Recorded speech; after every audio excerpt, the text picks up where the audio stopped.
మిత్రులారా, నారద మహర్షి కొత్తగా నిర్మించిన పాండవుల రాజధాని అయినటువంటి ఇంద్రప్రస్థానికి వచ్చి ధర్మరాజుకు ఏమని ఉపదేశం చేశాడు.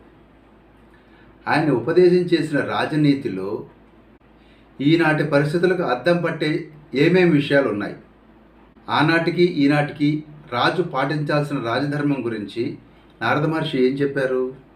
అసలు ధర్మరాజు రాజసూయ యాగం చేయాలని ఎందుకు సంకల్పించాడు?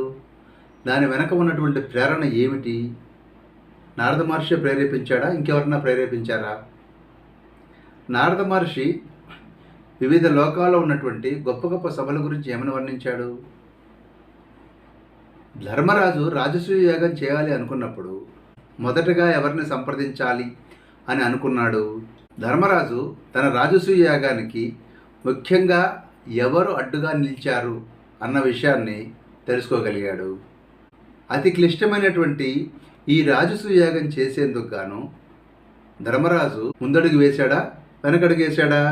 తెలుసుకోవాలనుకుంటే మీ విజ్డమ్ చారియట్లో పార్ట్ 17 చూడండి.